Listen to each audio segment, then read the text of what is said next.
মহিলা ভোট প্ৰদান কৰিব আৰু সেয়াই হ'ব দলগাঁও সমষ্টিৰ পৰা প্ৰথমবাৰ অসমৰ ভিতৰত।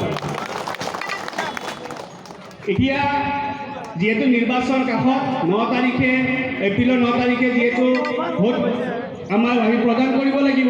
এতিয়া বিভিন্ন দল সংগঠনৰ মানুহ আহিব, বিভিন্ন নেতা আহিব আপোনালোকৰ ওচৰত, বিভিন্ন প্ৰতিশ্ৰুতি দিব, বিভিন্ন ক'ব যে নাই আমি এইবাৰ দিয়ে দলটো আমি আমাৰ দলগাঁও সমষ্টিৰ পৰা আঁতৰাব লাগিব কাৰণ বিজেপিৰ বি টিম বুলি ক'ব। তাৰপিছত মুজিবুৰ ৰহমান ডাঙৰীয়াক লৈ কিনে বিভিন্ন মন্তব্য কৰিব। তেতিয়া আপোনালোকে সেইসকলক এটা প্ৰশ্ন কৰিব যে ঠিক আছে আমি মুজিবুৰ ৰহমান ডাঙৰীয়াক ভোট প্ৰদান নকৰোঁ, আমি AYDA দলক আমি ভোট প্ৰদান নকৰোঁ, কিন্তু তোমালোকে মাত্ৰ আমাক প্ৰশ্নৰ এটা উত্তৰ দিয়া যে তোমালোকক 15 বছৰ যেতিয়া আমি শাসন কৰিবলৈ দিলোঁ, আমাৰ দলগাঁও তোমালোকক বিধায়ক বনাই ৰাখিলোঁ, তোমালোকে কিহৰ কাৰণে আমাৰ ইয়াতে মাটিৰ পট্টাৰ সমস্যা দূৰ কৰি নিদিলা?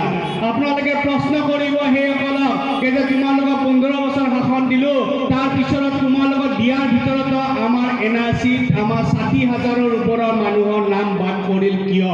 আপোনালোকে প্ৰশ্ন কৰিব সিহঁতক যে আজি তোমালোকক 15 বছৰ শাসন দিলোঁ, কিন্তু তাৰপিছত তোমালোকে আমাৰ উঠি অহা নৱপ্ৰজন্মৰ কাৰণে অন্তত শিক্ষাৰ ক্ষেত্ৰত তোমালোকে আগবঢ়াই লৈ যোৱাত কিয় পিছ পৰি থাকিলা? আপোনালোকে প্ৰশ্ন কৰিব যে ফৰেষ্টৰ যিখিনি সীমা আছিলে দলগাঁৱত, সেই সীমা কিয় এতিয়ালৈ তেখেতৰ দিনত সেইখিনি সীমা সমাধান নহ'লে?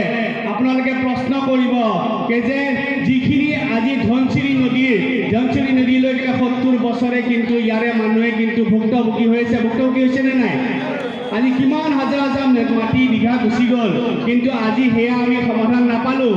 তাৰপিছত আপোনালোকে প্ৰতিজন ব্যক্তিয়ে তেখেতসকলক বহি কিনে এটা উত্তৰ দিব, বিশেষকৈ আমাৰ আই মাতৃসকলে উত্তৰ দিব যে মুজিবুৰ ৰহমান ডাঙৰীয়াৰ দিনত 5 বছৰ মাত্ৰ হৈছে, এই 5 বছৰত আমি 12,000 বিঘাৰ মাটি পট্টা পাইছোঁ ইনশাআল্লাহ।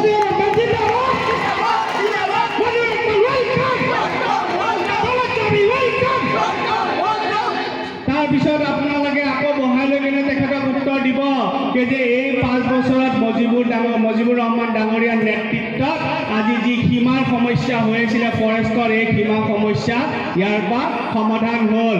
আপোনালোকে উত্তৰ দিব তেতিয়া যে এই 5 বছৰত মুজিবুৰ ৰহমান ডাঙৰীয়াৰ নেতৃত্বত আজি কি হ'ল?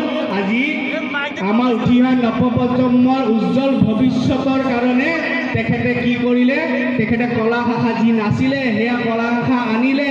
আপোনালোকে শুনি সুখী হ'ব, যি আমাৰ উঠি অহা নৱপ্ৰজন্মৰ প্ৰতিবাদ কৰিবলৈ লাগিছিলে এটা সময়ত, সেই তেনেকুৱা আমাৰ উঠি অহা নৱপ্ৰজন্ম আমাৰ বিশেষকৈ দলগাঁও সমষ্টিৰ 1700ৰ ওপৰত এডমিশ্যন পালে।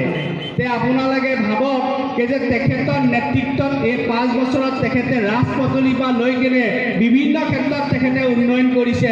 আপোনালোকে তাৰপিছত একাপ চাহ সেইসকল বিৰোধীক খুৱাই কিনে ক'ব যে তোমালোকৰ দিনত আমি NRCৰ পৰা 60,000ৰ ওপৰত বাদ পৰিছিলোঁ, আৰু এই আমাৰ বেটা মুজিবুৰ ৰহমান ডাঙৰীয়া আপোনালোকৰ বেটা, আৰু আপোনালোকৰ বেটাই সদনত কপাই তুলিলে, আৰু সেই কপাই তোলাৰ কাৰণে আজি কি হ'ল? সৰ্ববৃহৎ অসমত উচ্ছেদ হ'ল, প্ৰেছাৰ হ'ল, আজি কি হৈ গ'ল? আজি পুজবেক হ'ল, কিন্তু আপোনালোকৰ বেটা থকাৰ কাৰণে এই দলগাঁৱত এটা উচ্ছেদ নহ'ল, এটা এছাৰ নহ'ল, এটা পুজবেক নহ'লে ইনশাআল্লাহ।